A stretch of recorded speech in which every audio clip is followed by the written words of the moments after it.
तो फ्रेंड्स एक बार फिर से once again as always welcome back and very good afternoon to everybody. I hope you all are safe, your family members, your relative, all are safe and you are enjoying this new era, this new way of learning. Friends, on the last lecture we had discussed the significant figure and then correspondent to that we had also solved some numericals kind of question. आपको एक simple सी चीज याद रखनी थी कि अगर addition और subtraction करते हैं तो आपको पॉइंट के बाद कितने डिजिट है वो देखना है, एंड अगर आप मल्टीप्लिकेशन या डिवीजन करते हैं तो आपको total number of significant digit आपको कंसीडर करके सॉल्व करना है। इससे भी ऐसा भी मैंने सिखाया था कि अगर कहीं पे कोई रीडिंग के अंदर आपको एरर नहीं दिया हुआ है, खुद में खुद आपको एरर सुनना है और वो सुनना है आपको जो इंस्ट्रूमेंट का जो लिस्ट काउंट होता है ना उसी को आपको कंसीडर कर लेना है, वो भी हमने लास्ट में सीखा था। Is it you? Yes sir. अब हम कुछ और जो रिमेनिंग न्यूमेरिकल्स है ये चैप्टर के वो हम खत्म करने वाले हैं आज। सर क्वेश्चन नंबर 12 के बी में फॉल्ट है शायद से कुछ। क्वेश्चन नंबर 12 के बी में फॉल्ट है, लेट मी चेक, उसको मैं अभी देख लेता हूँ। चलो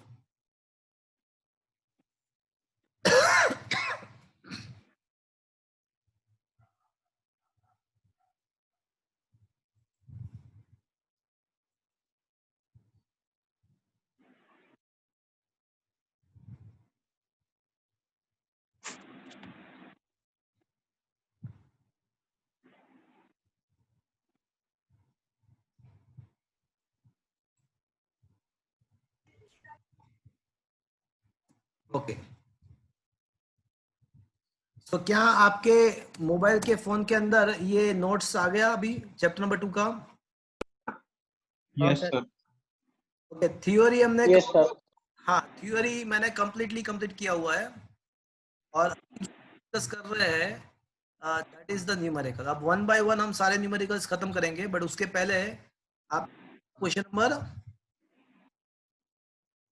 12 का बी कौन सा? ग्रोसरी शॉप वाला, मतलब वो गोल्डन कॉइन्स थे ना। बराबर है, सब कुछ बराबर है सर उसमें बोलो। सर उसमें वो आंसर है, उसमें एक ही सिग्निफिकेंट डिजिट है और जो सब्ट्रैक्शन किया है उसमें 4 सिग्निफिकेंट डिजिट है। सिग्निफिकेंट डिजिट किसको बोलते हैं? मतलब इसमें तो ये रहा ग्रोसरी शॉप वाला, कहाँ पे कौन सा नंबर था? 12 नंबर था ना? हाँ, तो ये 12 नंबर एक्सेस का 12 नंबर कितने क्या? Page number 23। ओके, ये रहा आपके सामने। ओके बोलो। इसमें बी में सर एक ही सिग्निफिकेंट है। किसकी बात कर रहे हो आप? 12 का बी।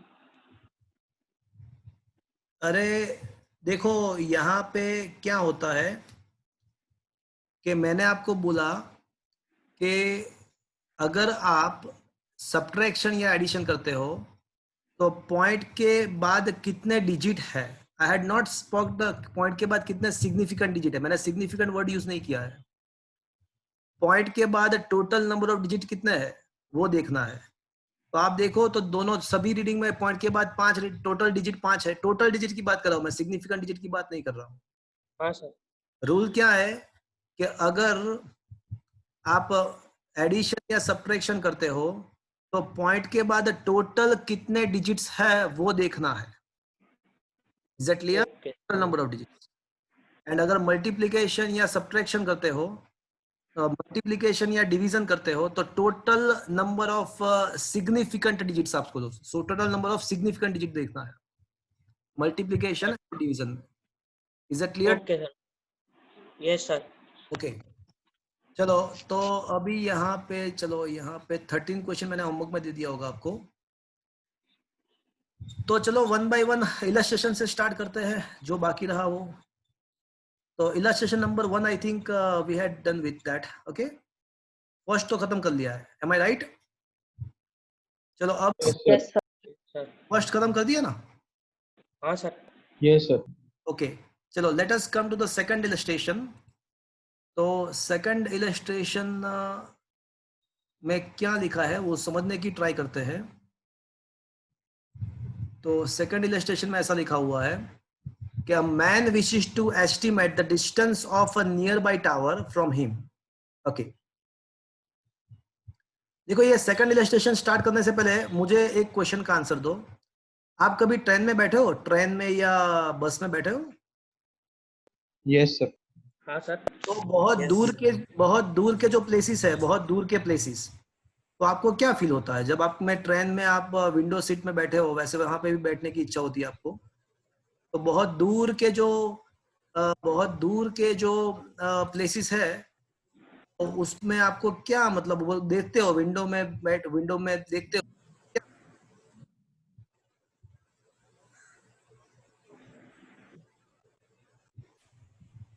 बोलो क्या फील होता है?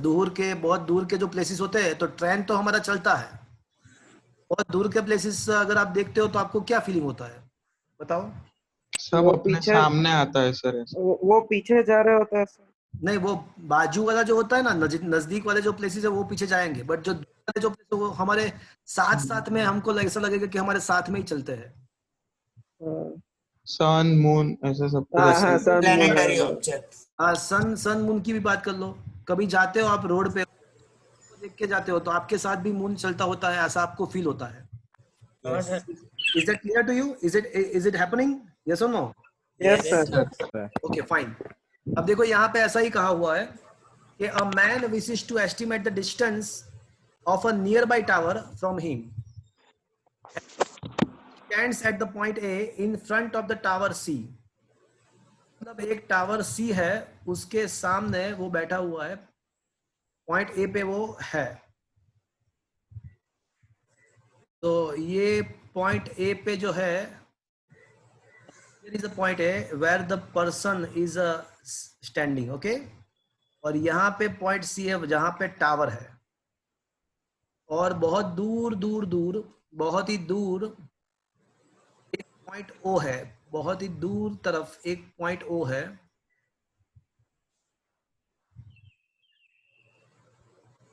तो ये रहा पॉइंट O। तो क्या लिखा है कि he stand at the point A in front of the tower C and spots a very far distant object O। बहुत दूर एक पॉइंट O है, उसको देख रहा है। And this object O is in the line joining A and C। तो A and C को ज्वाइन करते हैं, तो वहां पे भी आपको, वहां पे ही वो O मिलेगा आपको। He then walks perpendicular to the AC line up to the point B। अब वो है ना, वो AC लाइन के परपेंडिकुलर वॉक करना स्टार्ट हो गया, तो ये हुआ परपेंडिकुलर लाइन। तो मुझे ये बताओ कि पॉइंट O को क्या होगा? पॉइंट O जो है वो बहुत पॉइंट O है, उसके बारे में हम क्या कह सकते हैं? वो पर्सन जो था ना, वो A से B पे आ गया और उसने 100 मीटर वॉक किया, ऐसा दिया हुआ है क्वेश्चन में। तो मुझे ये बताओ कि पॉइंट O का क्या होगा? सर मतलब जैसे ए की तरफ हम बी की तरफ जाएंगे, ए से बी की तरफ जाएंगे, तो ओ ऐसा लगेगा कि साथ साथ में जा रहा है। एग्जैक्टली। तो पॉइंट O यहाँ पे आएगा, क्या उसको ऐसा फील होगा? M I right? Yes sir. उसको Yes, वो sir. कहाँ पे दिखाई देगा? उसके सामने ही दिखाई देगा, जहां पे वो अटका वापस। Is that clear to you? Yes sir. Yes sir. But C के बारे में क्या कह सकते हैं? सी के बारे में वो पीछे जा रहा है। हाँ, तो वो तो पीछे जहां पे रहेगा। है वहां पे ही रहेगा, वो तो ये जहां पे है वहां पे ही रहेगा। Am I right? Yes yes sir. Sir. Okay. तो अब क्या दिया हुआ है कि since O is a very distant, the direction of BO becomes parallel to the same of AO। मतलब AO एंड BO पैरेलल हो जाएगा, ऑलमोस्ट सिमिलर हो जाएगा। But he finds that the line of site of C, मतलब C को देखना है उसको यहाँ से। अब वो यहाँ से C को देख रहा है। पहले वो A से, वो जो पर्सन था वो A से देख रहा था टावर को, फिर B से वो टावर को देख रहा है। तो ये जो लाइन ऑफ साइट है, तो ये दोनों के बीच में ऐसा दिया हुआ है कि side of the C shifted and makes an angle 40 degree. मतलब ये दोनों लाइन ऑफ साइट के बीच में यहाँ पे 40 डिग्री एंगल सबस्टेंड हो रहा है।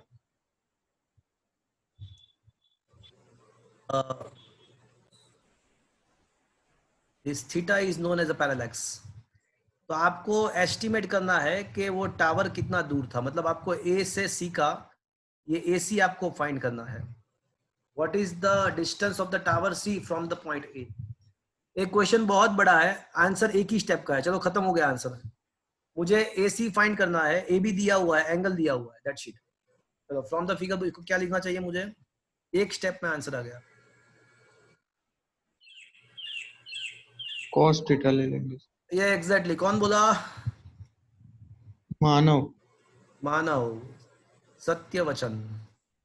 सो cos theta is equals two adjacent side upon, नहीं गलत वचन, गंदी बात, हाँ tan yes. theta tan tan theta. theta गंदी adjacent by बात। Oppo by adjacent. tan theta is equals to opposite side upon adjacent side। Sir ये शायद से 10th में आया है। yes, Height and distance. हाँ हाँ, हाइट एंड डिस्टेंस। अरे ये तो आए, मतलब ये क्वेश्चन थोड़ी सेम होगा, तो आता ही होगा ना ऑब्वियसली 10। तो 10 40 डिग्री, ए बी का वैल्यू हमको दिया हुआ है 100 और ए सी मुझे, तो अगर ए सी फाइंड करना है तो क्या करना पड़ेगा आपको, 100 अपॉन 1040 करना पड़ेगा।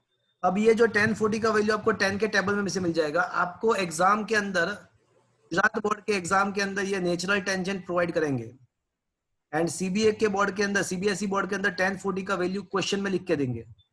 सीबीएसई बोर्ड में 1040 का वैल्यू क्वेश्चन के अंदर ही लिख के देंगे। गुजरात बोर्ड में वो नेचुरल टेंजेंट का टेबल आपको प्रोवाइड करेगा, जैसे लॉगरिथमिक टेबल होता है ना, वैसे ये कोसाइन का टेबल भी होता है, वो आपको एग्जाम में देंगे। उसके टेबल के ऊपर से आपको 1040 का वैल्यू मिल जाएगा।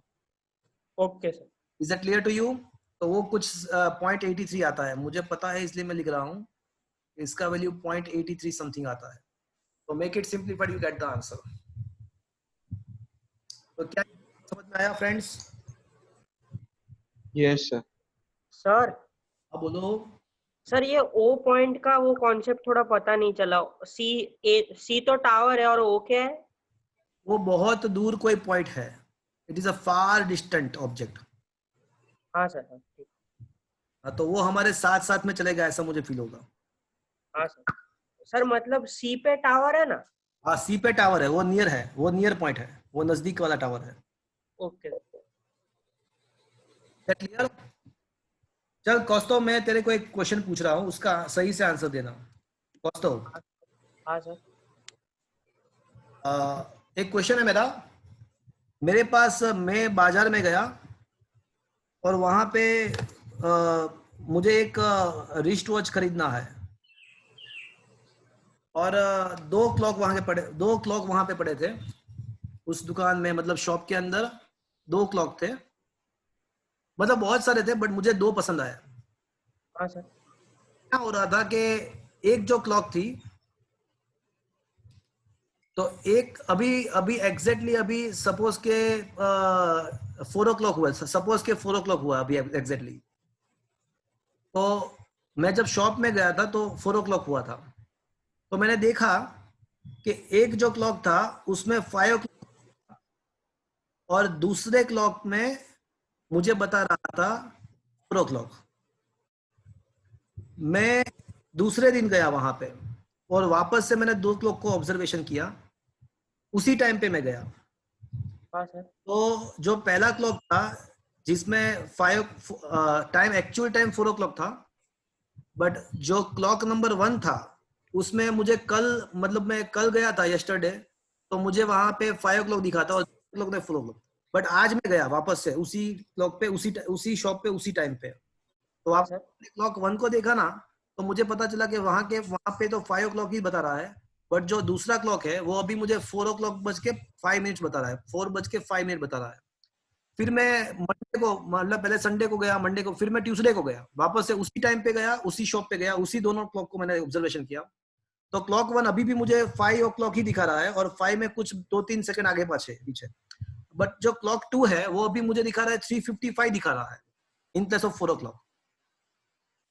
अब मैं वापस से चौथे दिन गया, वापस से मैंने क्लॉक 1 को ऑब्जर्वेशन किया, तो वो अभी भी 5 o'clock ही बता रहा है, बट जो दूसरा क्लॉक है वो इन प्लेस ऑफ 4 o'clock वो मुझे बता रहा है 4 बज के 10 मिनट्स बता रहा है।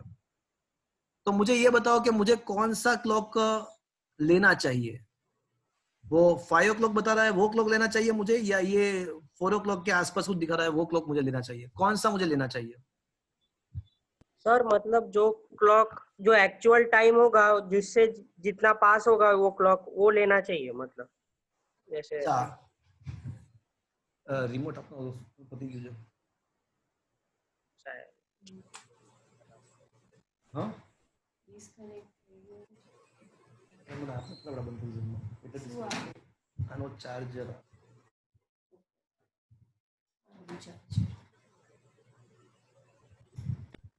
Just a minute. एक्यूरेट जो होगा।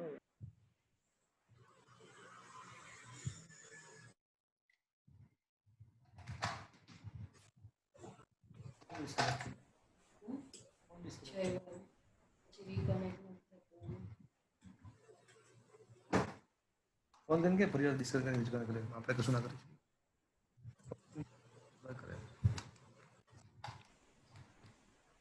ओके, थोड़ा सोच के बताओ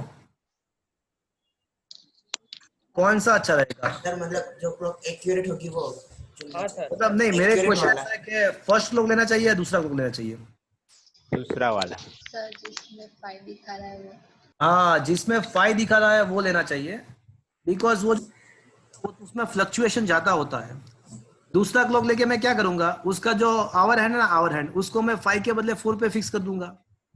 मैं परचेस करूंगा दूसरा क्लॉक जो 5 दिखा रहा है, और मुझे क्या करना है, उसमें जस्ट वो जो आवर हैंड है, आवर हैंड, उसको मैं 4 पे ले आऊंगा, तो बात खत्म, टाइम देगा मुझे। बट अगर जो फर्स्ट क्लॉक लेता तो मुझे क्या होता, एवरी डे मुझे कुछ ना कुछ आगे पीछे मिलता टाइम। मैं क्या बोल रहा हूँ, समझ में आ रहा है कौस्तव? हाँ सर, पर वो ट्रू वैल्यू के बहुत नजदीक था तो नहीं, मुझे कौन सा क्लॉक परचेस करना चाहिए, वो ट्रू वैल्यू बस भूल जाओ, वो एक्चुअल वैल्यू ट्रू वैल्यू सब भूल जाओ, मुझे परचेस कौन सा करना चाहिए, वो मेरे लिए कौन सा ज्यादा बेहतर क्वेश्चन।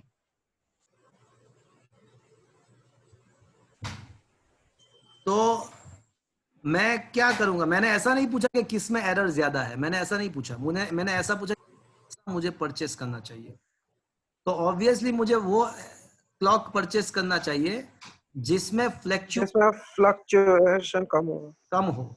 और मैं क्या करूंगा कि सेकंड क्लॉक को परचेस करूंगा, और उसका जो आवर हैंड है उसको मैं 5 से थोड़ा घुमा के 4 पे ले आऊंगा। अब बात खत्म, अब वो हमेशा एक्यूरेट टाइम देने लगेगा। तो क्या ये समझ में आया चीज? हाँ sir, is that clear to you? Yes sir. तो अभी क्वेश्चन नंबर 6 पे आ जाओ, इलस्ट्रेशन नंबर 6 पे आ जाओ। देखो, two clocks are being tested against a standard located in the national laboratory at 12 o'clock. मैंने एग्जाम्पल में टाइम जो रखा था वो 4 बजे का रखा था, और यहाँ पे जो टाइम है वो 12 o'clock का है। एग्जाम्पल मैंने जो एग्जाम्पल दिया था वहां पे मैंने टाइम रखा था 4 बजे का, यहाँ पे वो टाइम है 12 o'clock का। तो उसके ऑब्जर्वेशंस दिए हुए हैं मंडे टू संडे के, देखो 7 मतलब 7 डेज के। तो जो क्लॉक 1 है ना, वो हमेशा देखो 12 o'clock के आसपास ही दिखा रहा है, और क्लॉक नंबर 2 जो है ना, वो मुझे 10 बजे के मतलब 10:15 के आसपास दिखा रहा है। तो पहली नजर से मुझे ऐसा ही फील होगा कि मुझे कौन सा चीज सिलेक्ट करना चाहिए। तो ऑब्वियसली आप बोलोगे कि 12 o'clock वाला ही सिलेक्ट करना चाहिए ना, बिकॉज वो 12 o'clock के आसपास है। बट मैंने आपको जो एग्जाम्पल दिया उसके द्वारा आपको ये समझ में आ जाना चाहिए कि ऐसा नहीं सोचना होता है। तो यहाँ पे क्वेश्चन किसका क्वेश्चन ऐसा है कि भाई ये दो हमको ऐसे सारे रीडिंग दिए हुए हैं, ऐसे सारे रीडिंग दिए हुए हैं। तो finally the question is, if you are doing experiment that required the precision of time interval measurement, तो which clock you will prefer? तो अगर मैंने ये एग्जाम्पल आपको नहीं दिया होता तो ऑब्वियसली आप क्या आंसर देते? आप क्लॉक नंबर 1 का आंसर देते, बिकॉज वो 12 o'clock के आसपास रीडिंग दिखा रहा है। But the reading itself is not important, उसका फ्लक्चुएशन इंपॉर्टेंट होता है। तो अब देखो फ्लक्चुएशन देखो, तो इसमें जो मैक्सिमम पॉसिबल वैल्यू है क्लॉक 1 में, मैक्सिमम वैल्यू जो है वो कौन सा है? क्लॉक 1 के अंदर जो मैक्सिमम वैल्यू है वो है 12 बजने से 12 o'clock 12 o'clock 1 minutes 30 seconds. 50 ये 50 वाला भी है ना एक, Okay. तो वो मैक्सिमम है। एंड मिनिमम कौन सा है? तो ये रहा 11:59:08 सबसे मिनिमम है। तो उन दोनों के डिफरेंस निकाल दो, तो ये जो डिफरेंस मिलेगा ना वो बहुत ज्यादा मिलेगा आपको, कुछ 1 मिनट 2 मिनट से भी ज्यादा। 2 minute 42 seconds. हाँ बहुत ज्यादा, मतलब 2 मिनट समथिंग ज्यादा। और इसमें मैक्सिमम मिनिमम, इसमें मैक्सिमम एंड मिनिमम का वैल्यू निकालो। तो मैक्सिमम जो है वो ये रहा 11:15:24 मैक्सिमम है। नहीं सर, सेकंड वाला। हाँ ये नहीं है, ये मैक्सिमम नहीं, ये मैक्सिमम। अरे सेकंड तो नहीं 4। नहीं हाँ सर। और जो मिनिमम वैल्यू है वो कौन सा है? मिनिमम जो है वो 40। उसके ऊपर वाला। हाँ उसके ऊपर वाला जो है वो मिनिमम है, सही बात है। तो इन दोनों का डिफरेंस निकालोगे तो आपको इतना ज्यादा फ्लक्चुएशन नहीं मिलेगा। देखो ऑलमोस्ट कितना सेकंड, बहुत कम सेकंड मिलेगा आपको, 30 सेकंड, 31 सेकंड मिलेगा। 30 मतलब ऐसा होगा कि सेकंड क्लॉक में फ्लक्चुएशन बहुत कम है। तो उसमें मुझे क्या करना है, उसके जो आवर एंड या मिनट एंड है उसको खाली सेट ही करना, उसको खाली मुझे सेट करना ही पड़ेगा। बट हमारे लिए कौन सा क्लॉक ज्यादा अच्छा रहेगा, फर्स्ट वन या second one? Clock 1 number second 2. One. Clock 2. Clock 2 will be more preferable for us, because उसमें खाली हमको उसके जो आवर एंड मिनट एंड को खाली सेट करना है, बाकी क्लॉक तो अच्छा है वो। और क्लॉक 1 में क्या प्रॉब्लम है, वो बता तो रहा है ट्रू वैल्यू के नजदीक का रीडिंग, बट उसमें फ्लक्चुएशन बहुत ज्यादा है। आप उसमें कुछ कर नहीं पाओगे, कुछ भी करके उसको सॉल्व नहीं कर पाओगे। इसका सॉल्यूशन हमारे पास, क्लॉक नंबर 2 का सॉल्यूशन बहुत इजीली है हमारे पास। तो which clock will be preferable? Clock number 2 will be preferable. तो ये समझ में आया फ्रेंड्स आपको, ये question number 6? Yes sir. Is that clear to हाँ you? Sir. Okay, yes sir. Question number 5 हम करते हैं। क्या आपके मोबाइल के फोन के अंदर ये क्वेश्चन नंबर 5 आपको दिख रहा है? Yes sir. Yes sir. Okay fine. ये चैप्टर में बहुत सारे मतलब थ्योरेटिकल क्वेश्चन दिए हुए हैं जो एग्जाम में पूछने से मतलब वो पूछने वाले तो नहीं होते हैं, बट उसके द्वारा आपके माइंड के कंसेप्ट स्ट्रांग होते हैं। उस टाइप के क्वेश्चन बहुत दिए हुए हैं इस चैप्टर में। If the size of the nucleus 10⁻15 to 10⁻14, तो ये न्यूक्लियस का जो साइज है ना वो हमको दिया हुआ है।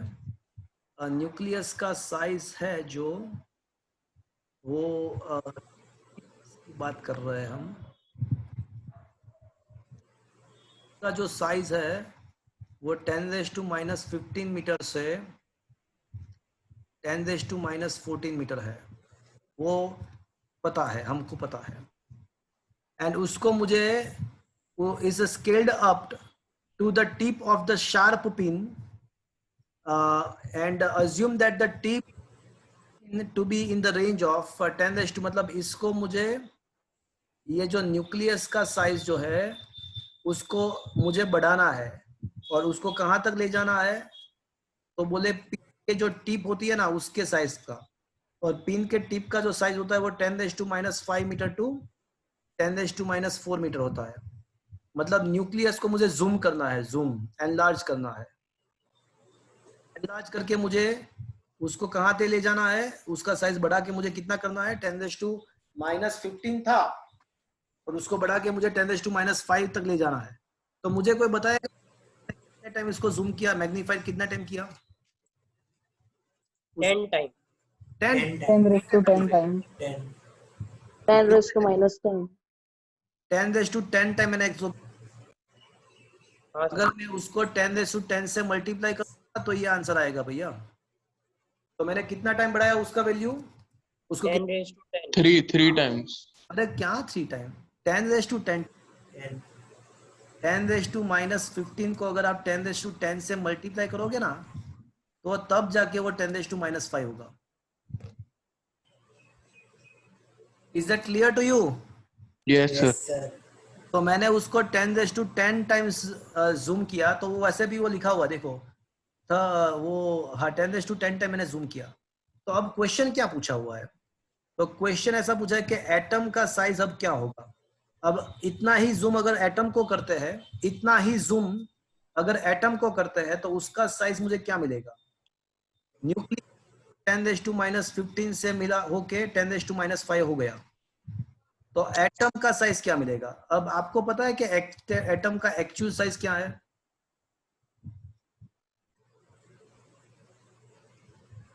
नहीं 10 पता। raised to minus 10 raised to minus 50. नहीं, एटम की बात है, मैं न्यूक्लियस की बात नहीं कर रहा हूँ, एटम की बात कर रहा हूँ। तो एक्चुअल साइज है वो 10⁻10 मीटर है। ये मोनोमोलिक्यूल लेयर मेथड था ना ओलिक एसिड का। Yes sir. हाँ सर। एंगस्ट्रॉम, एटम का साइज एंगस्ट्रॉम के ऑर्डर का होता है, वो 10 मीटर होता है। तो actual size of the atom क्या है? 10⁻10 है। अब उसको जूम करना है, जैसे न्यूक्लियस को जूम किया था, तो उसको कितना जूम करना है? 10⁻10 टाइम। तो सोचो कि अगर एटम जिसका एक्चुअल साइज 10⁻10 मीटर है, उसको मैंने मैग्नीफाई किया, 10⁻10 टाइम मैग्नीफाई किया, तो what is the new size of the atom? 1 meter. New size क्या हो जाएगा? 1 One. meter. 1 meter. 1 मीटर। तो अब मुझे बताओ कि ये क्वेश्चन टेक्स्ट बुक ने जिसने बनाया है, जो राइटर है, उसका तात्पर्य क्या है? ये क्वेश्चन पूछने का उसका एम क्या है? वो आपको क्या समझाने की ट्राई कर रहे हैं? कोई मुझे बताएगा इसके हिसाब से ये जो क्वेश्चन हमने डिस्कस किया, तो उससे आपको क्या पता चला? मैग्निफिकेशन। बहुत बहुत इंटरेस्टिंग चीज है भैया, बहुत इंटरेस्टिंग चीज है। Magnification. Sir, ratio between nucleus and atom. तो इसका उन लोगों को ये क्वेश्चन देने का तात्पर्य ये है कि अगर आप एटम को 1 मीटर के साइज का कंसीडर करते हो, अगर 1 मीटर के साइज का कंसीडर करते हो, तो एट दैट टाइम न्यूक्लियस का साइज क्या होगा? 10⁻5। And 10⁻5 is the size of nucleus. tip of pen. हाँ। मतलब आप सोचे क्या इसका तात्पर्य क्या है उन लोगों का समझाने का? ये न्यूक्लियस और टिप ऑफ द पिन के बीच का रिलेशन। नहीं, ये टिप ऑफ द पिन तो उन लोगों ने एक एग्जाम्पल लिया हुआ है। मतलब इन लोगों का कहने का तात्पर्य ये है कि अगर रिलेटिवली कंपेयर करें, वो इतना बड़ा है, वो इतना छोटा है। हाँ वही बात है, वो आपको समझना है। सही बात। मतलब रिलेटिव कंपेयर करें तो अगर हम एटम को 1 मीटर लेते हैं, 1 मीटर मतलब पता है आपको 100 सेंटीमीटर, 100 सेंटीमीटर एटम इतना बड़ा होगा। तो अगर हम एटम को इतना लेते हैं तो उसके अंदर न्यूक्लियस जो होता है ना, वो जस्ट ये जो पेन है ना, ये पेन मतलब ये जो टिप है उतनी जितना होगा। मतलब एटम 1 मीटर का और न्यूक्लियस उसके अंदर इतना सा होगा, छोटा सा। तो ये उन लोगों का तात्पर्य ये है, कहने का मतलब ये क्वेश्चन देने का रीजन है कि आपको समझ में आए कि एटम के अंदर न्यूक्लियस कितना छोटा होता है। तो क्या ये आपको और वो स्टेडियम और बॉल का भी एग्जांपल है। हाँ एग्जैक्टली। किसी कहीं पे आप 8, 9, 10 में कभी आपके टीचर्स ने बताया स्टेडियम जितना है उसको अगर हम एटम कंसीडर करते हैं तो एक बॉल का जो साइज है वो न्यूक्लियस का साइज होगा। किसी ने शायद आपको बताया, तो वो एग्जाम्पल परफेक्ट है, बराबर एग्जाम्पल है। तो उसी एग्जाम्पल के हिसाब से यहाँ पे मैंने उसी को एक्सटेंड करते हुए मैंने यहाँ पे ये बताया कि अगर आप 1 मीटर रेडियस वाला बॉल कंसीडर करो, 1 मीटर रेडियस वाला बहुत बड़ा बॉल होता है, 1 मीटर 100 सेंटीमीटर, तो न्यूक्लियस उसके अंदर बीच में just as a pin of tip of the pen उतना ही होता है। और मैं आपको बताऊं, ये तो ठीक है, बट अब सुनने लायक चीज ये है कि देखो न्यूक्लियस इतना सा छोटा होता है, वो एटम बहुत बड़ा होता है, but 99.99% of the weight, 99.99% of the mass of is inside the nucleus. तो इसके वजह से न्यूक्लियस का जो डेंसिटी होता है वो बहुत बहुत बहुत ही बड़ा होता है। न्यूक्लियस के छोटे से रीजन के अंदर पूरा मास, एटम का पूरा मास वहां पे ही होता है। बाकी सब जगह पे तो एटम फ्री, बाकी सब जगह एटम के अंदर न्यूक्लियस के सिवा जो न्यूक्लियस के apart from the nucleus whatever the region in the atom is almost a free space, उसके अंदर कुछ भी नहीं होता, इलेक्ट्रॉन जस्ट रिवॉल्व होते हैं, छोटे छोटे इलेक्ट्रॉन बहुत कम वो रिवॉल्व होते हैं, बाकी वो खाली होता है। मतलब इसका मतलब ऐसा हुआ कि एटम्स मोस्टली वैक्यूम ही है, उसके अंदर बीच में ही थोड़ा कुछ पार्ट है न्यूक्लियस का, वहां पे सारा मास है, और वो पार्ट, वो न्यूक्लियस इतना सा है, इतना सा। ये चीज समझ में आई आपको? ये क्वेश्चन, ये लोगों ने ये क्यों दिया हुआ ये क्वेश्चन? हाँ sir. Yes, sir. Yes sir. Yes sir. Okay fine. तो अभी क्वेश्चन नंबर 5 हमने खत्म किया, क्वेश्चन नंबर 6 खत्म किया, 7th already done, 8th we had done with it, 9th भी हमने खत्म किया, 9th 10th वाज इंपॉर्टेंट, वो पैरेलल कॉम्बिनेशन वाला इंपॉर्टेंट क्वेश्चन था, वो भी किया। 11th क्वेश्चन खत्म हुआ, 12th क्वेश्चन भी हमने खत्म किया, वो 12th is a very very very most important question था, 12th वन। एंड अच्छा 13 हमने लास्ट लेक्चर में खत्म किया कि बाकी है 13th वन? सर 13 हो खत्म हो हो गया सर। हो गया सर। हो गया। आपने और 14 भी खत्म हो गया होगा तो फिर। Yes sir. Yes, sir. And 15, 16 and 17 question are based on the dimensional analysis, तो वो पहले कर दिए है, बहुत पहले कर दिए वो तो मतलब illustrations of this chapter is completely completed, सारे illustrations जो थे वो खत्म हुए। अब एक्सरसाइज की बारी है, तो एक्सरसाइज के क्वेश्चन 1 by 1 लेते हैं। तो एक्सरसाइज का क्वेश्चन नंबर 1, ये सब क्वेश्चन आप खुद सॉल्व कर सकते हो, ऐसे है। तो क्वेश्चन नंबर 1 ऐसा है,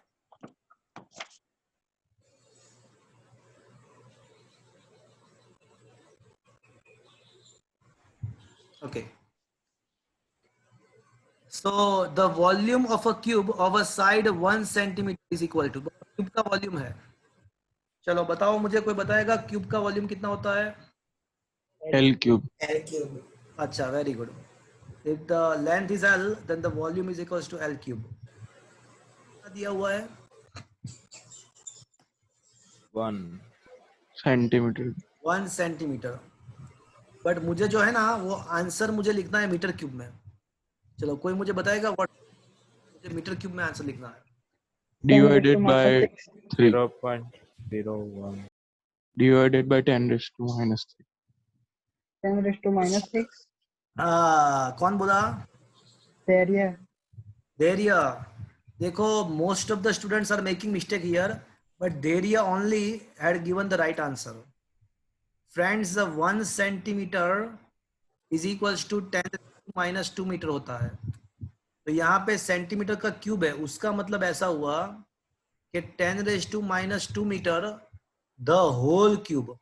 ये फ्रेंड्स यहाँ पे द होल क्यूब करना पड़ेगा, मोस्ट ऑफ द स्टूडेंट खाली 10⁻² ही लिखते हैं, अरे भाई उसका क्यूब होगा, ये सेंटीमीटर का क्यूब है मतलब 10⁻² मीटर द होल क्यूब, तो उसका आंसर आएगा 10⁻6 मीटर क्यूब। क्या ये बात समझ में आया? आया friends? Yes yes sir. Yes sir. Okay, Yes, sir.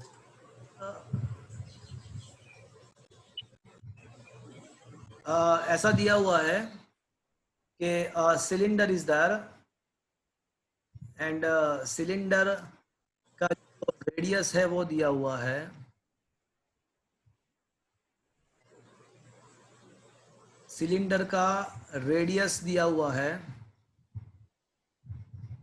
And height दिया हुआ है, और आपको उसका एरिया फाइंड करना है।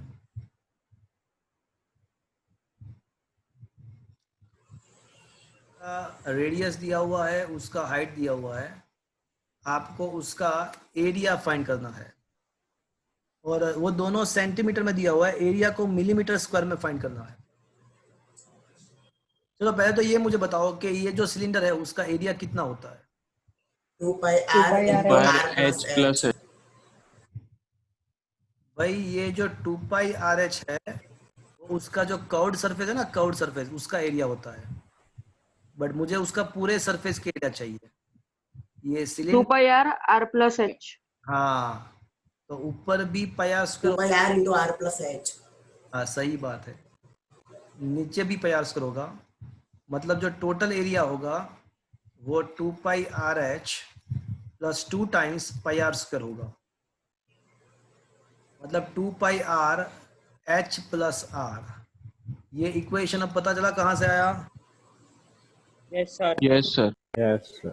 अब आपको ये मिलीमीटर में लाना है, तो पहले तो क्या करोगे आप, जो है ना वो 2 सेंटीमीटर है, तो एक काम करो उसको पहले मिलीमीटर में कन्वर्ट कर दो, 20 millimetre. Is it clear? And जो हाइट Yes, sir. वो 10 सेंटीमीटर है, तो उसको अगर 10 से मल्टीप्लाई करो तो वो हो जाएगा 100 millimetre. Is that clear friends? Yes, sir. अब वैल्यू सब्स्टिट्यूट कर दो कैलकुलेटर में, मतलब अभी करना है, सब कुछ काम खुद करना है, तो आंसर स्क्वायर में आ जाएगा। Is that clear to you? Yes, sir. या फिर ऐसा करो कि इन दोनों को सेंटीमीटर, तो आपका जो फाइनल आंसर आएगा वो किस में आएगा? सेंटीमीटर स्क्वायर में आएगा। और उसके बाद लास्ट में जाके सेंटीमीटर मतलब 10 millimetre the whole square, last में जाके जो भी आंसर आए उसको, जो भी आंसर आता है उसको लास्ट में 10 का स्क्वायर 100 होता है, तो 10⁻² से मल्टीप्लाई कर दो। ये जैसी आपकी मर्जी, पहले या तो पहले उसको मिलीमीटर में कन्वर्ट कर दो और आंसर ले आओ, या फिर आंसर को ले आओ पहले और उसको लास्ट में मिलीमीटर में कन्वर्ट करो, जो भी आपको करना है। Is it clear to you? Yes, sir. क्या ये कर पाओगे ना आप? Yes, sir. Yes, sir. Next question, a vehicle moving with the speed of 18 kilometre per hour, to cover in the 1 second, 1 second में वो कितना डिस्टेंस कवर करेगा? उसका जो स्पीड है वो 18 किलोमीटर पर आवर है।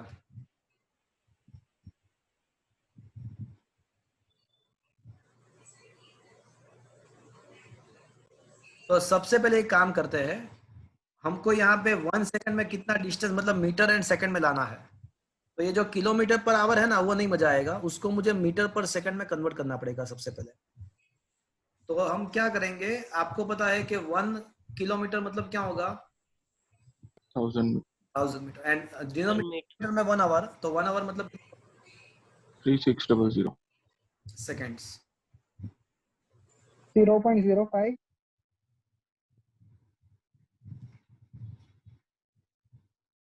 फाइव सर 0.05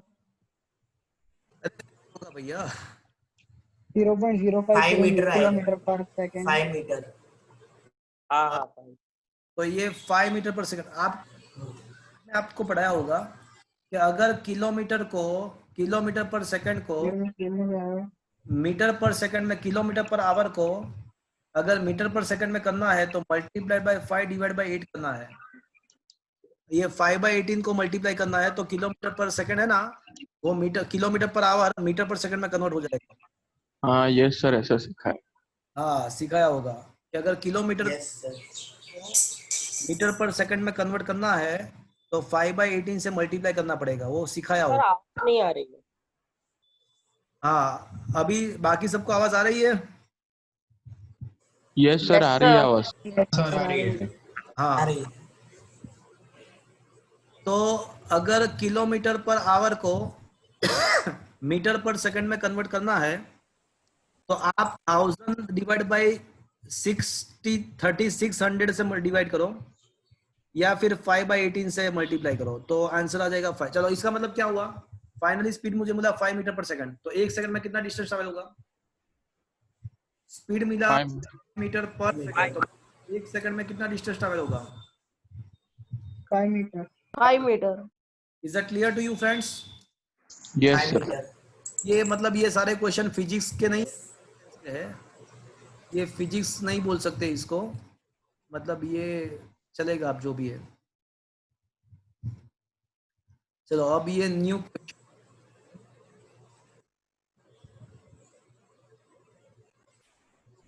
क्वेश्चन ऐसा है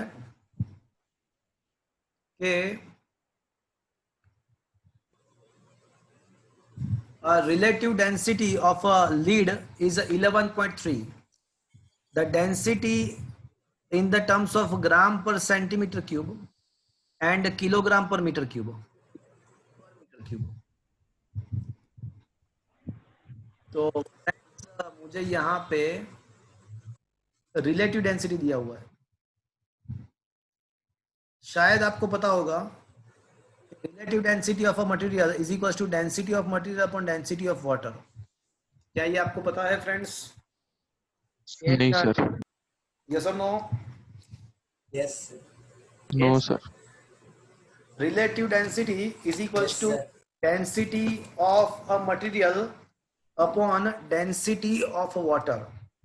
तो ये पता नहीं है तो मैंने अभी आपको बताया। वैसे मैंने डायमेंशनल एनालिसिस में ये बात किया हुआ है, डायमेंशनल एनालिसिस में हमने ये डिस्कस किया हुआ है वैसे। ओके, तो अगर मुझे मटेरियल का डेंसिटी फाइंड करना है, मटेरियल का डेंसिटी फाइंड करना है तो आपको क्या करना पड़ेगा? रिलेटिव डेंसिटी को वाटर के डेंसिटी से मल्टीप्लाई करना पड़ेगा।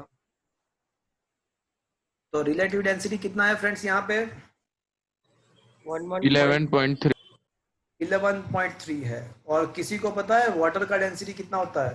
1 gram per cm3। या 1 ग्राम पर सेंटीमीटर क्यूब वाटर है। पता है तो ठीक है, नहीं पता तो याद रखो। तो फाइनली ये जो मटेरियल है लीड का, उसका डेंसिटी कितना मिलेगा मुझे? 11.3 ग्राम सेंटीमीटर क्यूब। अब क्वेश्चन ऐसा है कि उसको मुझे किलोग्राम पर मीटर क्यूब में कन्वर्ट करना है, इसको किलोग्राम पर मीटर क्यूब में कन्वर्ट करना है। तो friends 1 gram equals to how many kilograms? 10⁻³ तो 1 किलोग्राम 10⁻³ होता है, तो 1 ग्राम तो उल्टा हो जाएगा, 1 ग्राम 10⁻³ किलोग्राम हो जाएगा। 1 ग्राम मतलब 10⁻³ किलोग्राम। चलो ये तो केजी में कन्वर्ट हो गया। अब 1 सेंटीमीटर क्यूब तो कितना मीटर क्यूब होगा? 10⁻⁻⁻। वापस से friend the whole cube, once again the whole cube, -6। तो -6 आ जाएगा। अब -6 ऊपर जाएगा तो +6 होगा, -6 ऊपर जाएगा तो +6 होगा, तो क्या बचेगा ऊपर? 3। So this is the answer in the terms of kg per meter cube. Is that clear to you, friends? Yes sir। Yes, sir. Is it understood? Yes, sir. Yes sir। Okay. Riddhi है वहां पे? Riddhi, Yes, sir. Riddhi, Yes, sir. Okay. Priyanshu, अरे okay. So क्या ये question समझ में आया friends? Yes, sir. Yes, sir. चलो moving to the next question. Yes sir। Okay okay, so moving to the next question. Question number 2। Question ऐसा है कि क्या ये क्वेश्चन मैं आपको होमवर्क में दे सकता हूँ? देखो तो ये जैसे जैसे फर्स्ट क्वेश्चन मैंने करवाया उस टाइप का ही है, देखो Yes sir। ग्राम में। तो एक बार एक काम करता हूं मैं, ये जो सेकंड क्वेश्चन है उसको मैं होमवर्क में देता हूं, आप एक बार ट्राई कर लीजिएगा। अगर कहीं पे दिक्कत है तो मुझे पूछ लीजिएगा। ये सेकंड क्वेश्चन उसके जैसा, अभी जब मैंने फर्स्ट करवाया उसके जैसा ही है। ये होमवर्क में ट्राई करो, अगर नहीं समझ में आया कोई क्वेश्चन में तो मुझे पूछ लेना नेक्स्ट टाइम। सर वो लाइट ईयर वाला Okay, sir. है? हाँ ये लाइट तो बोलो। सर ये लाइट ईयर वाला समझ रही है। नहीं मैं क्या बोल रहा हूँ, आप एक बार ट्राई तो करो। अरे ओके सर। अभी मैं, चलो आपने पूछा तो मैं बता देता हूँ, बट जब मैं ऐसा बोलता हूँ कि एक बार ट्राई करो तो एक बार ट्राई तो करो यार। उसके बाद अगर नहीं आता है तो ठीक है मैं बता देता हूँ, पर एक बार ट्राई तो कर लो। चलो आपको पता है हमने थ्योरी में डिस्कस किया है कि 1 light year equals to how many metres. तो हमने 9.46 into 10⁻15 meter. तो अब यहाँ पे 1 metre equals to how many light year. आपको मीटर को सब्जेक्ट को इक्वेशन बनाना है, तो अगर मीटर को सब्जेक्ट 9.46 into 10⁻15. इतना ही करना था आपको। और अब भाई इसको कैलकुलेटर से सिंप्लीफाई कर दो। इज इट ओके कस्तो? Yes sir, yes sir. मतलब ट्राई करो आप, मतलब फिर उसके बाद ना आए तो मुझे पूछो, कोई दिक्कत नहीं, तो फिर मैं बताऊंगा आपको। Is it okay? Yes sir. Okay चलो, तो क्वेश्चन नंबर 2 में है ना, वो होमवर्क में दे रहा हूँ। अब ये जो क्वेश्चन नंबर 3 है ना, वो बहुत ही इंपॉर्टेंट है। बहुत सारे कॉम्पिटिटिव एग्जामिनेशंस के अंदर मैंने ये जो क्वेश्चन है ना, उसके बेस पे बहुत सारे क्वेश्चन देखे हुए हैं। It is a very important question. So देखो फ्रेंड्स, इसको ध्यान से समझने की ट्राई करना, बहुत ही इंटरेस्टिंग है और पूछते भी है कॉम्पिटिटिव एग्जामिनेशंस के अंदर। बट ये क्वेश्चन स्टार्ट करने से पहले मैं आपको एक चीज बताना चाहता हूं। चलो सपोज के कोई डिस्टेंस मैंने मेजर किया, कोई लेंथ मैंने मेजर किया, तो मुझे पता चला कि वो जो लेंथ है ना वो 1000 मीटर है। तो कोई मुझे बताएगा कितना किलोमीटर हुआ? 1 किलोमीटर। कोई मुझे बताएगा कितना सेंटीमीटर हुआ?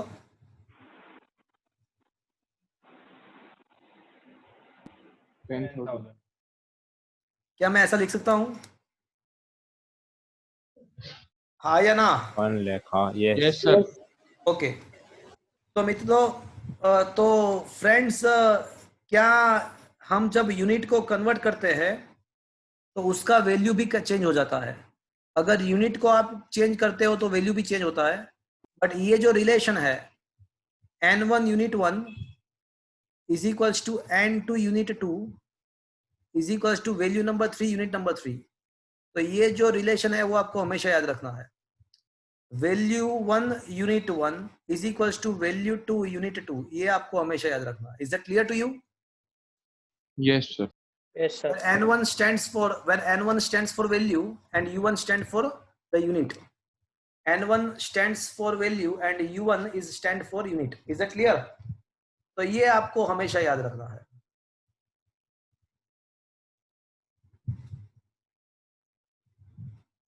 ओके, अब मैं ये क्वेश्चन को सॉल्व कर पाऊंगा। वैसे मैंने अलग से, देखो ये अलग से मैंने लिख के भी दिया हुआ है कि for this kind of question always remember n1 u1 is equals to n2 u2। But इस type, for this kind of मतलब किस टाइप के? तो अभी देखो, a calorie is a unit of heat energy and that is equals to 4.2 joule. मतलब एक energy है, हीट एनर्जी है, हीट एनर्जी है, उसका वैल्यू जो है ना वो 4.2 जूल है। मतलब ये हमारे लिए हो गया n1, ये हमारे लिए हो गया u1। तो 4.2 जूल, वेर 1 जूल, हाँ जूल के बदले लिखा हुआ है कि भाई जूल क्या है एक्चुअली, तो वो तो 122 m1L2T-2 मतलब kg metre square per second square है। सपोज वी एम्प्लॉय, देखो यहाँ पे क्वेश्चन स्टार्ट हुआ, suppose we employ a unit system of unit in which the unit of mass is a alpha kg, unit of length is a beta meter, ये pm नहीं है, beta है, beta metre, and unit of time is a gamma second। मतलब एक नया unit system हमने यहाँ पे लाए, एक नया यूनिट सिस्टम हम यहाँ पे लेके आए जिसमें लेंथ का यूनिट अल्फा मीटर है, सॉरी मास का यूनिट अल्फा केजी है, लेंथ का बीटा मीटर है एंड टाइम का गामा सेकंड है। वैसे पुराने सिस्टम में मास का यूनिट क्या था? पुराने सिस्टम में केजी था, और ये नए सिस्टम में हमने मास का यूनिट क्या कर दिया? केजी के बदले ग्राम, अल्फा केजी। अल्फा। फिर पुराने सिस्टम में डिस्टेंस का यूनिट मीटर था, बट ये नए सिस्टम में हमने डिस्टेंस का यूनिट क्या कर दिया? Beta. Beta metre. And second जो पुराने सिस्टम में यूनिट टाइम का सेकंड था, नए सिस्टम में हमने सेकंड गामा सेकंड। ओके, तो क्वेश्चन है, देखो हमने यूनिट चेंज कर दिया, तो अगर यूनिट चेंज करते हो तो डेफिनेटली उसका वैल्यू भी चेंज हो जाएगा। चेंज हो जाएगा, चेंज होना ही होना है। Is that clear to you? Yes sir. अगर आप यूनिट को चेंज करते हो तो उसका वैल्यू चेंज होगा ही होगा। जैसे हमने देखा 100 metre is 100 meter cannot be considered to be 100 second, 100 meter cannot be considered to be 100 centimeter, it comes out to be 1 lakh centimeter, it comes out to be 1 kilometer। मतलब अगर आप unit change करते हो तो उसका value भी change होगा। तो इनिशियली उसका वैल्यू कितना था, पुराने यूनिट में उसका वैल्यू कितना था, ये रहा कितना था 1.2 4.2, उसका वैल्यू 4.2 था। तो अभी मुझे प्रूव करना है कि in the new unit system, in the new unit system the value, the magnitude मतलब वैल्यू वो ये हो जाएगा, ये मुझे प्रूव करना है। तो पहले भले ही उसका वैल्यू 4.2 था, बट अब उसका वैल्यू चेंज होके 4.2 समथिंग समथिंग हो जाएगा। तो हम प्रूव करते हैं, चलो कैसे सॉल्व करना है। तो इस टाइप के क्वेश्चन को कैसे सॉल्व करना है वो मैं अभी आपको बता रहा हूँ। हम इस टाइप के क्वेश्चन को कहाँ से स्टार्ट करना, मैंने बोला आपको इस टाइप के क्वेश्चन को कहाँ से स्टार्ट करना होता है सॉल्यूशन। तो you have to start from here n1 u1 N2 U2. to n2 u2। तो n2 को सब्जेक्ट आपको हमको फाइंड क्या करना है, नया वैल्यू फाइंड करना है। नया वैल्यू मतलब n2 फाइंड करना है। n1 तो हमारे पास है, n1 क्या है 4.2 है। तो मुझे नया वैल्यू n2 फाइंड करना है। तो n2 को सब्जेक्ट को इक्वेशन बनाओ तो क्या मिलेगा आपको, n1 u1 upon u2।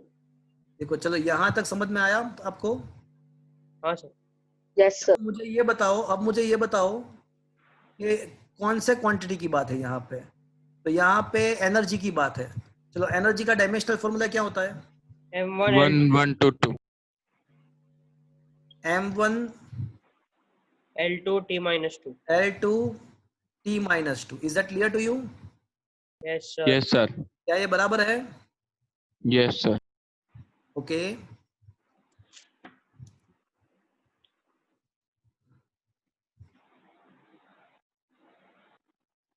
Okay. यहाँ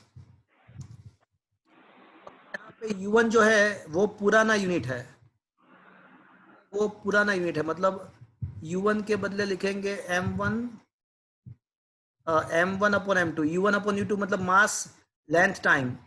पुराना मास नया मास, पुराना लेंथ नया लेंथ, पुराना टाइम नया टाइम। ऊपर जो है ना वो u1 है। u1 का मतलब ऐसा हुआ कि जो ओल्ड था वो, and u2 is the new system. चलो मुझे ये बताओ कि पुराने सिस्टम में मास किसमें था, kg में, अब नए सिस्टम में मास किसमें है, alpha में, Alpha. alpha alpha kg। KG raise to 1। पुराने सिस्टम में लेंथ जो था वो मीटर में था, अभी कितना है बीटा मीटर। स्क्वायर। पुराने सिस्टम में टाइम जो था वो सेकंड में था, अब नए सिस्टम में टाइम जो है वो गामा सेकंड है, रेज टू -2। अब मुझे ये बताओ ये n1 का वैल्यू कितना है, 4.2. 4.2 4.2।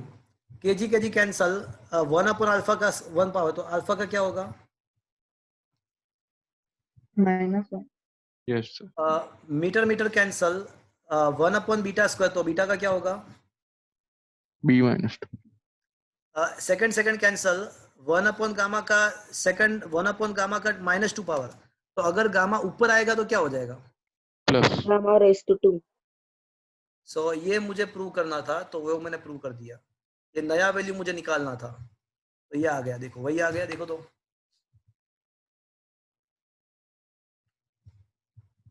क्या फ्रेंड्स ये मेथड समझ में आया?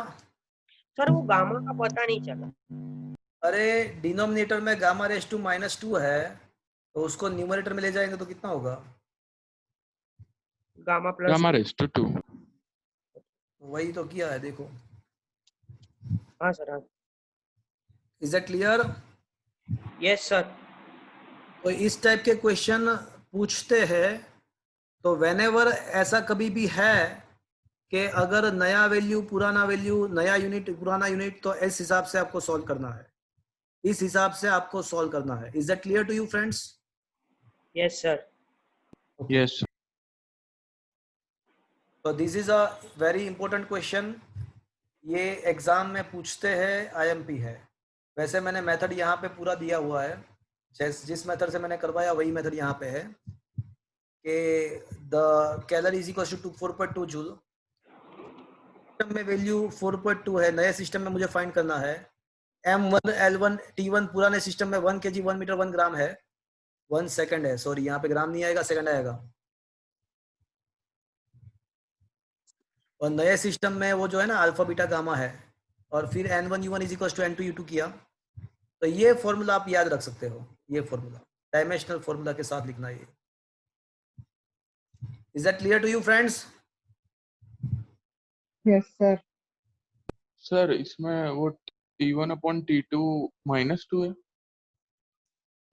हाँ तो वही होगा ना, बिकॉज डेंस एनर्जी का डायमेंशनल फॉर्मूला क्या होता है? हाँ यस सर। एनर्जी का डायमेंशनल फॉर्मूला जिस जो क्वांटिटी की बात है उसी क्वांटिटी का डायमेंशनल फॉर्मूला लेना है। Is that clear? Yes sir, पता चल गया। Is it okay now? Yes sir. Okay. Question number 4. Explain this statement clearly. मुझे कुछ स्टेटमेंट को क्लियर करना है। पहला स्टेटमेंट ऐसा है कि nucleus are very small object. तो ये जो फर्स्ट स्टेटमेंट है वो क्लियर, मतलब उसको मुझे करेक्ट करना है, क्लियर करना है। तो क्या ये फर्स्ट स्टेटमेंट करेक्ट है या गलत है? मुझे ये बताओ कैसा लिखा है कि nucleus is a very small object. तो ये सही बात है कि गलत बात है? Yes correct. करेक्ट है। करेक्ट है। नहीं, किसने बताया? न्यूक्लियस तो छोटा ही है। नहीं, first question is atom. Atom is a very small object. It is a true और रॉन्ग? True true. फॉर देखो वैसे तो सर उससे छोटा न्यूक्लियस भी होता है। उससे छोटा न्यूक्लियस है ना। मतलब देखो ये सारी चीज रिलेटिवली आपको देनी होती है। तो ये गलत, ये स्टेटमेंट करेक्ट नहीं है, वो आयरनियस है। आपको कुछ कंपेयर करके बताना पड़ेगा कि as compare to the 1 metre sphere, as compared to 1 meter sphere, 1 meter radius sphere, size of the atom is very small, we can say. Is that clear? Is it okay? Yes sir. Yes, sir.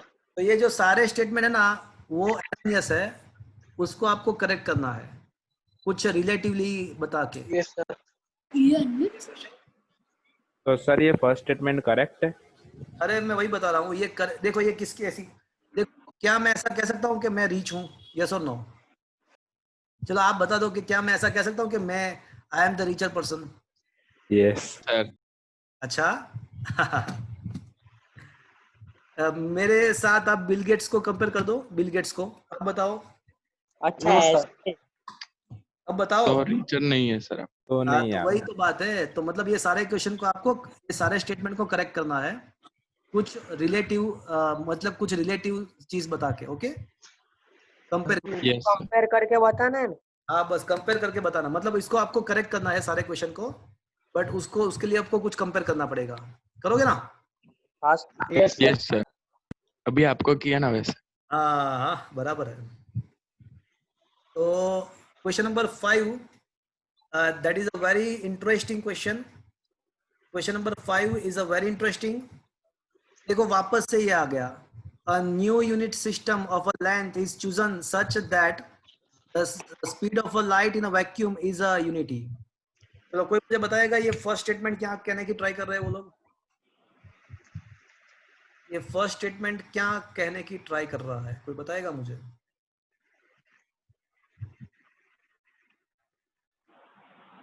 Speed बता रहा है।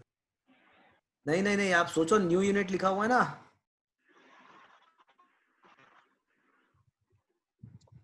Sir kilometre की जगह light year कम ले रहा है। Metre की बदले।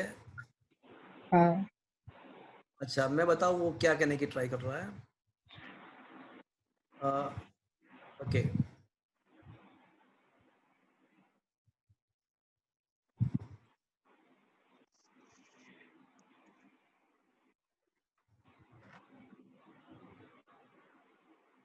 यहाँ पे सर अभी, हाँ बोलो। सर वो फॉर्मूला क्या थी? N2 वो N1 U1 is equals to N2 U2, simple.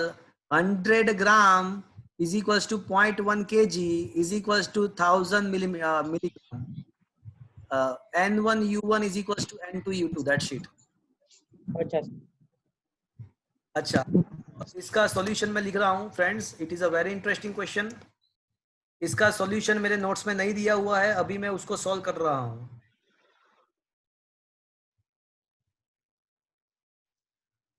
In a new unit system, the length is chosen as a speed of light.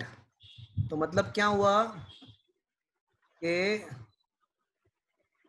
let capital M be the new unit of a length. So मैंने क्या किया कि वैसे length का unit तो metre होता है, small M metre होता है, बट मैंने अज्यूम कर दिया कि अज्यूम करो कि नया जो यूनिट है ना उसको कैपिटल एम अज्यूम कर देते हैं. तो it is mention in the question. अब क्वेश्चन में ऐसा दिया हुआ है. Now it is given that a new unit, it is given that the new unit of a length is equal to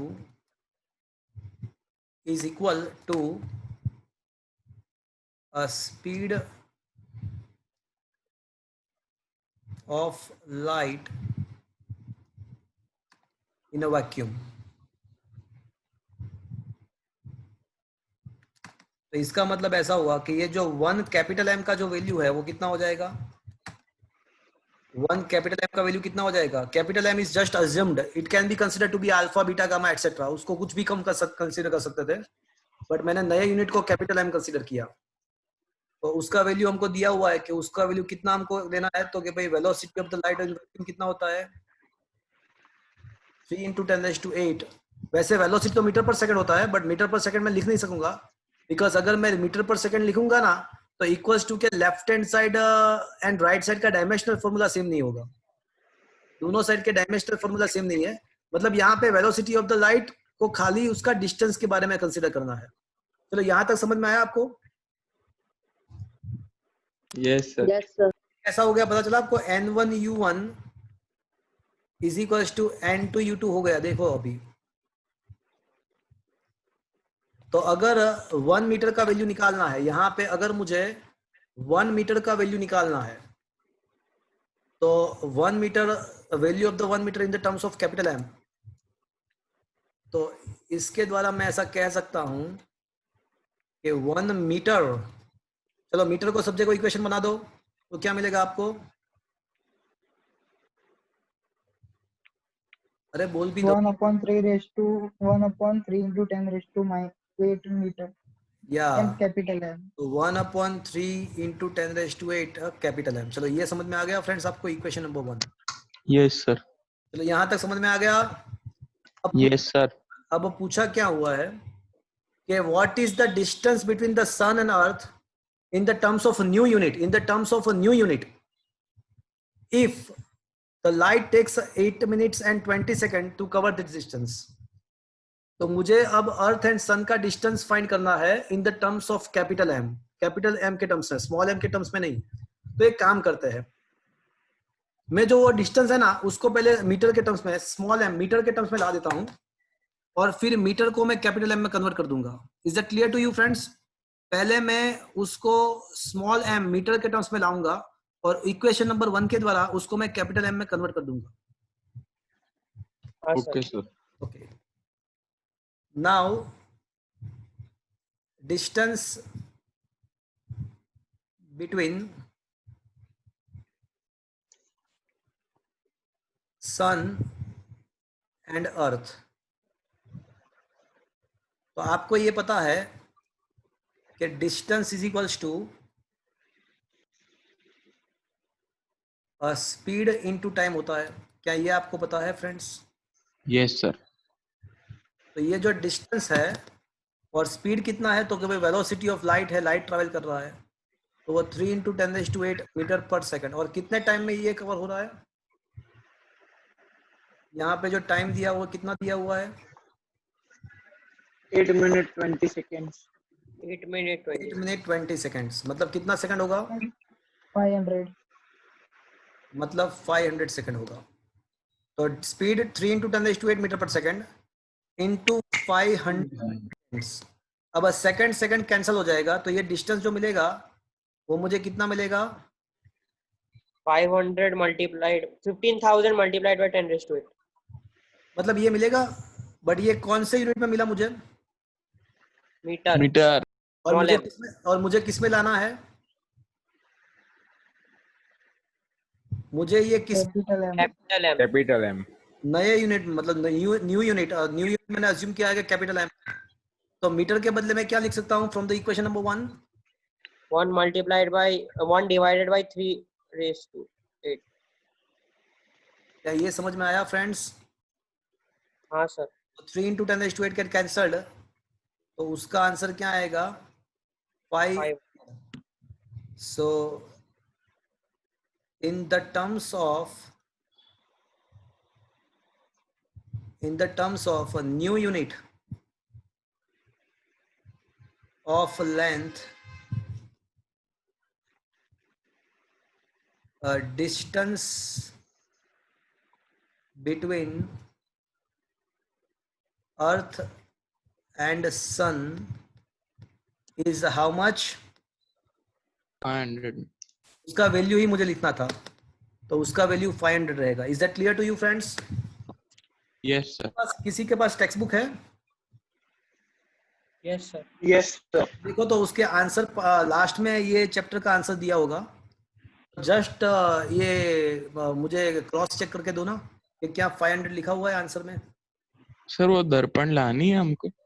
नहीं लाने की जरूरत नहीं है आपको, मैं दूंगा, मैं यहाँ से दूंगा पूरा, मैं मटेरियल तो यहाँ से ही प्रोवाइड करूंगा आपको। और मतलब within a week you will get the 1 to 8 chapter notes. आपको पूरे 1 to 8 चैप्टर का नोट्स आपको मिल जाएगा। मेरे ऑफिस से आपको कलेक्ट करना होगा, मैं जब बोलूंगा उसके बाद। Okay sir. देखो ये क्रॉस करके दो, चेक करके दो मुझे, यहाँ पे 500 आंसर आ रहा है पीछे। सॉल्यूशन पीछे दिए होंगे, टेक्स्ट बुक के लास्ट में सॉल्यूशन दिए हुए हैं, चेक करके दो।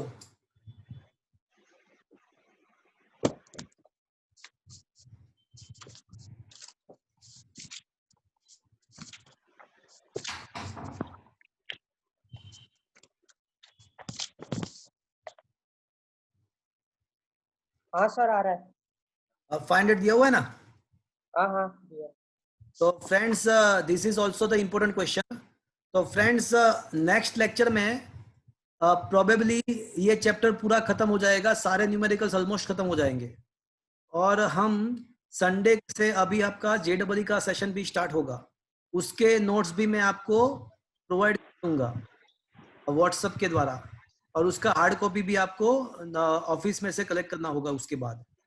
तो अब आज का लेक्चर मैं यहाँ तक खत्म कर रहा हूँ, यहाँ तक रखता हूँ। सर हाँ बोलो।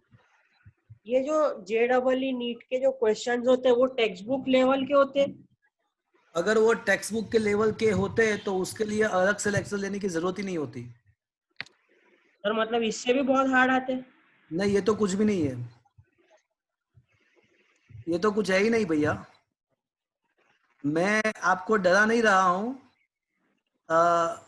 उसका लेवल थोड़ा अप होता है, बट ये ग्रेजुअल प्रोसेस है, डरने की जरूरत नहीं है।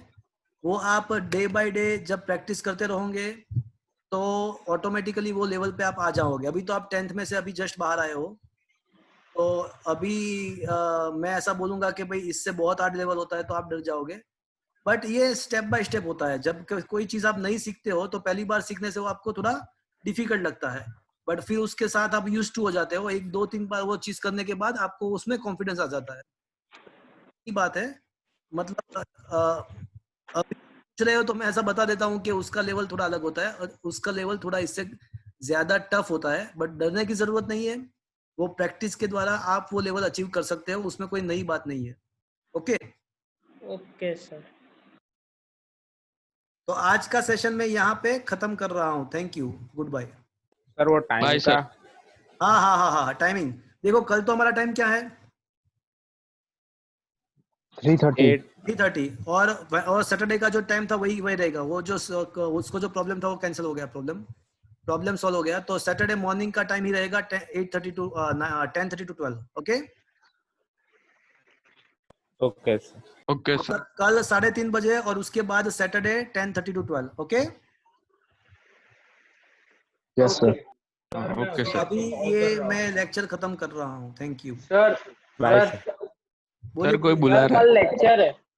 सूझे? લેક્ચર છે કાલે કોનો લેક્ચર છે પણ? હર્ષિત સર નો કેટલા વાગે છે? 3:15 થી 4:15. એમ નહીં તો મારા લેક્ચરના ટાઈમમાં કેમ રાખે છે? સર તમે તો વેડનસડે નો 8 to 9 કીધેલું છે ને. વેનસડે 8 to 9 ક્યાં કીધું છે? વેનસડે આપણે લાસ્ટ લેક્ચરમાં તો સેટ કર્યું હતું બધું. वेडनेसडे लास्ट लेक्चर में ही हमने सेट तो किया वो timing. Sir I was not there in the last lecture. Saturday वाले लेक्चर में मैं नहीं था. और सर ये मतलब अब एक काम कर, अभी एक काम कर, अभी आधे बच्चे निकल गए हैं तो कल का जो हर्षित सर का लेक्चर है ना वो एक बार एक दिन के लिए आप YouTube में देख लेना. आपकी आवाज नहीं आ रही है. हाँ कल हर्षित, अभी मुझे एक काम कर, just call me after lecture. Just call, phone करो. Just call me. After 5 minutes, call me.